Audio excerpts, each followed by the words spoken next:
Okay, so for the second set of notes, this is just a continuation. This is day 2 that we'll talk about demand.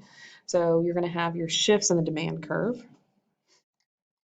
The essential question to think about for this unit is what factors shift the entire demand curve in a given market. So um, keep in mind that you will have, only certain things, only price is going to allow you to shift along the demand curve. However, remember, there's outside factors that will now make the entire curve shift to the right or the left, just like we had with supply.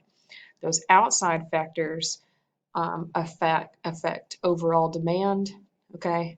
But then you also have quantity demanded. So we'll get into that in just a second. Define demand. What is the difference between demand and quantity demanded? What products do you demand or purchase? And what would you not purchase, or sorry, what would make you not purchase a product that you usually like to buy? We're not going to do the ice cream thing because, again, I really would like to do this in a class setting, so just skip all of this. Don't do this in your notes because we would normally do this as a class, so we'll probably just go over this when y'all are in person, except for the virtual kids. Okay. All right, changes in demand. What is a change in demand? That is an increase in demand, means that at every price, the quantity demanded has increased. A decrease in demand means that at every price, the quantity demanded has decreased. What does that look like? So if you're looking at the demand curve itself, what is going to make the entire curve shift to the left or the right? We're not talking about quantity demanded because that just means that you would just move along the curve itself.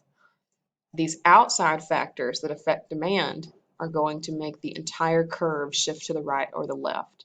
Remember, we said that an increase means that it's going to go to the right. Any kind of increase, whether it's supply or demand, it's going to mean the entire curve shifts to the right, while a decrease means that the entire curve shifts to the left. Remember, the demand curve is the sum of the individual demand curves of all consumers in a market. So this is an example on your notes, changes in demand. You should have to drag these, I think, definitely with the arrow. So remember D1, that is your old demand curve. That is currently, where you used to be, okay? Now let's think about it. We have an outside factor that comes in and it affects demand, okay? Outside factor, something about, overall would make people buy more. So your new curve, where you're at now, that's what you're plotting here. Same thing for decrease in demand. You've got your old curve here. Everything looks like, it's pretty good. Okay, something happens. Don't know. It's an outside factor. It causes the entire curve to shift to the left, means there's a decrease in demand. All right, what causes a change in the entire demand curve? Factors other than a change in price. Those are non-price factors. Those include consumer income, price of related goods, consumer taste, consumer expectations, and also the number of buyers. Those are going to be your little categories, by the way. Keep that in mind for your little quiz. What is the difference between changes in demand and changes in quantity demanded graphically? So keep in mind there's a difference in what we just discussed. Same with supply. You're going to have a difference between quantity demanded versus demand itself. So up here, changes in demand versus quantity demanded. Remember, one of these can only be affected by price, while the other is affected by outside factors. So there was a term that I'm going to discuss, and this is something that is true to economics. So a term that they use in economics to describe really it's just quantity of demand or quantity of supply. It's called ceteris paribus. It's a Latin term that means all things remain the same, or basically all things are held constant. That means if everything else remained the same, then the quantity demanded or quantity supplied would just move along because of price. Okay, that's the only thing that would affect. However, because that's not true, you can't make sure that all things remain the same. You know that outside factors also affect demand. So remember, a change in quantity demanded means movement along one demand curve due to a change in price only. However, a change in demand from a non-price factor, that means the whole curve shifts to the right or the left. So keep in mind this slide. Changes in consumer income. How can consumer income shift the demand curve? For an increase, consumers have more money to spend, so the demand for normal goods increases.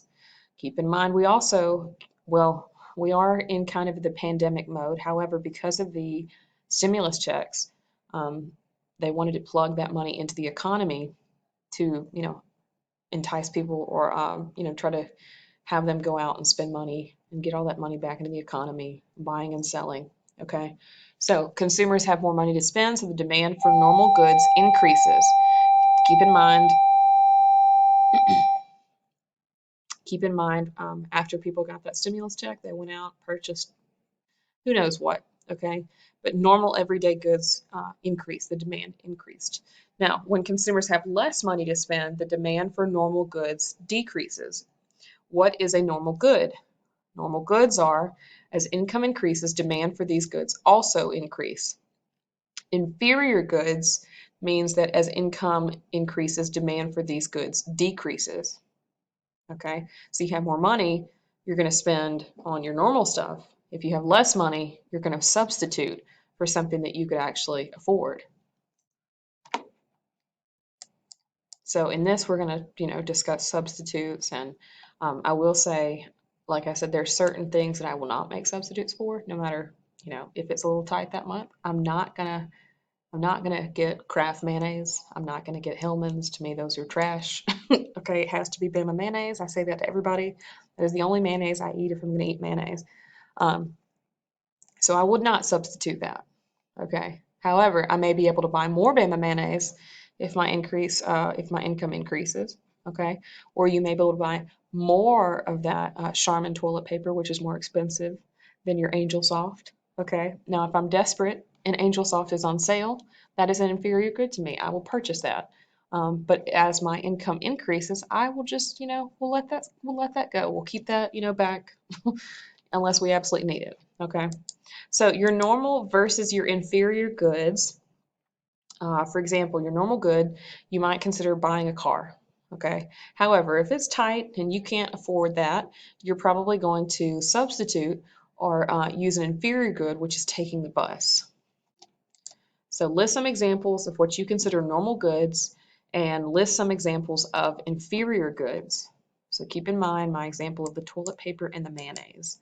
So changes in the price of related goods. What are two ways goods relate to one another? Substitutes and complements. For example, substitutes, like I said, with the mayonnaise and the toilet paper, those are products that can easily replace another product. For example, riding a bike is a substitute for purchasing a car, just as if you purchased a car over taking the bus.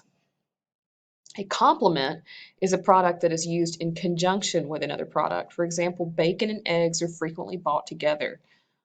You've got peanut butter and jelly, okay? Ketchup and mustard. They are always, typically bought together.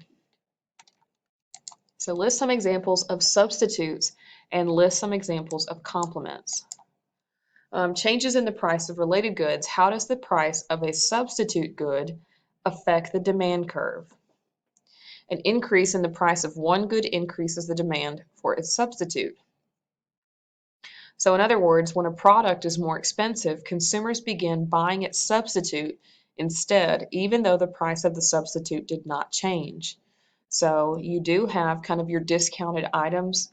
I say discounted, they're just not as expensive as your name brand items in the stores. So think about the grocery stores.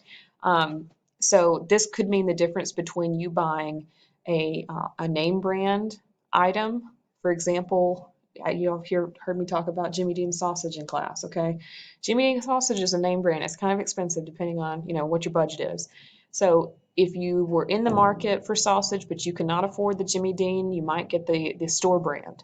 Okay, you might get the Walmart brand or the Publix brand, and that would be a substitute. Now that Publix brand is always going to be the same. Okay, it's always a little bit less or a lot less than the name brand. So that means that if you have a increase in price for the Jimmy Dean sausage, then you're going to have a lot more people trying to buy the store brand of that item. A decrease in the price of one good also decreases the demand for a substitute. Now, if Jimmy Dean was on sale, for example, Publix does a buy one, get one free, or they'll mark it down like, $1, a little over that, it's a pretty good deal depending on where you're at. That means that you're going to have a lot more people who were in the market for that item purchasing at that lower price, which means they're going to be buying less of the store brand. Another example here, the price of purchasing a bike increases, so the demand for cars increase. So changes in the price of related goods. How does the price of a complement affect the demand curve? An increase in the price of one good decreases the demand for its complement. For example, the price of eggs increases, so now the demand for bacon decreases even though the price of bacon is the same. Depending on how bad you want those eggs, you might not be able to afford both. So you're going to have just a slimmer breakfast there. A decrease in the price of one good increases the demand for its complement. Now, I'll tell you that my husband, he loves bacon, so he's going to get bacon either way. Okay, he'll just get, lay off on the eggs. But if there is a decrease in the price of eggs, that means you can get more bacon.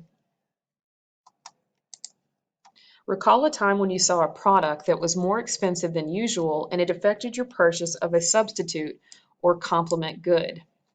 Okay, I will give an example for the ladies here. Makeup is something I really enjoy. Okay, however, makeup is expensive, especially if you really like the name brand stuff. Now, I will say if you were to go to a Sephora, you have different items, but you also have store brand items. So like Sephora carries their own store brand of makeup brushes and mascaras and all this other stuff. So depending on what you can afford that month, if you have a little bit extra money and you would like to spend something on what you would consider the normal good, maybe you would buy a nice mascara. I'm trying to think of like a NARS mascara or something, okay? Well, if you can't afford it that month, you're going to have to get the substitute, okay? So that means that you would probably get the Sephora brand.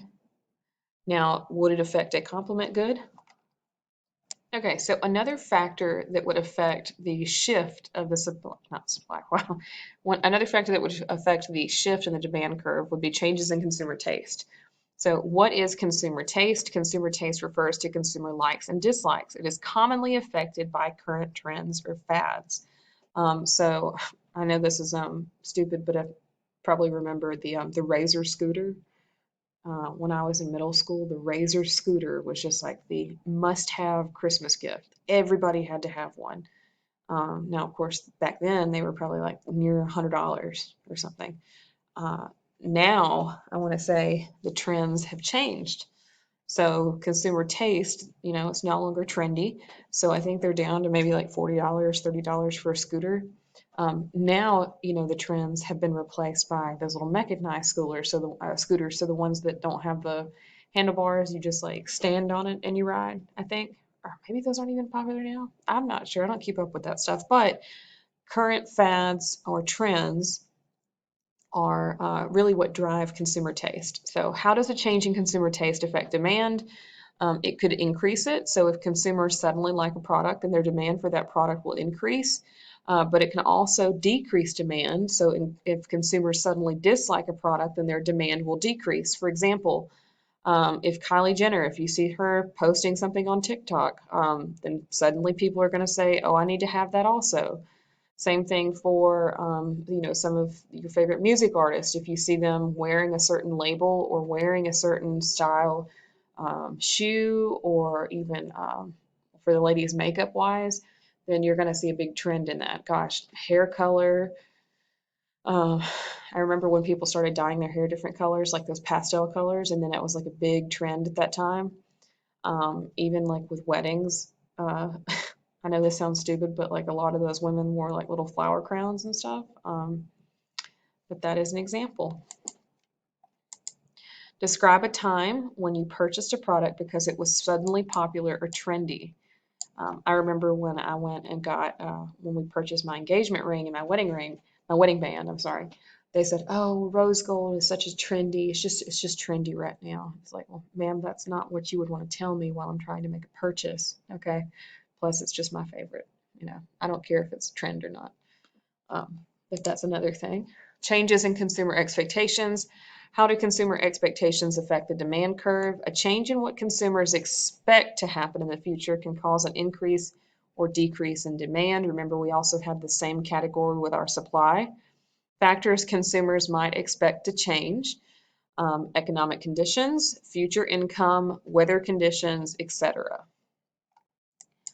Again, for changes in consumer expectations, what are some examples of changes in consumer expectations that may affect the demand curve? So, for example, one, if the news reports that we'll have the longest rainy season in decades, consumers are likely to expect to need more rain gear and will increase their demand for raincoats and umbrellas while decreasing their demand for sunscreen and bathing suits. Because obviously, the weather forecast has given you a different thing. You're not going to need all the sunscreen now. You're going to need to prepare for the rainy season. Example two, consumers expect that there will be a recession soon, so they decrease their demand for normal goods so they can save money. And finally, example three, you hear that the price of huge TVs will decrease on Black Friday, so your demand for huge TVs drops today because you know there's a better deal coming. Remember, I told you that's also a myth, so just keep that in mind. Think about it. Recall a time when you changed your purchase habits due to your expectations. Changes in the number of buyers. How does the number of buyers affect the demand curve? It can increase and decrease. So the increase, you have an increase in the number of buyers, which results in an increase in demand. However, if there is a decrease in the number of buyers, that means there's also a decrease in the demand curve. What are some examples of how this looks or how it affects the demand curve? Example one, suddenly more college students move into your town. The demand for textbooks will likely increase. Example two, after World War II, a lot of Americans had babies and there was a population boom. This is known as the baby boom generation. My dad is actually, he was at the tail end of that. This increased the demand for diapers, bottles, etc., which also can cause a shortage, but that's another day. Suppose that suddenly a large population of retirees move to your town. In what markets do you think the demand curve would be affected? When I say retirees, I'm talking about people who have retired and they are no longer, purchasing your regular items. They are trying to find things to help them be comfortable, basically. Okay, so you might have an increase in, gosh, my parents are talking about buying a convertible, okay, because they just want that. They might sell, I think they have one car now, they might get two. Clothing, my mom likes to do that, little decorations. She's real, picky about certain things. So those are some examples, I guess.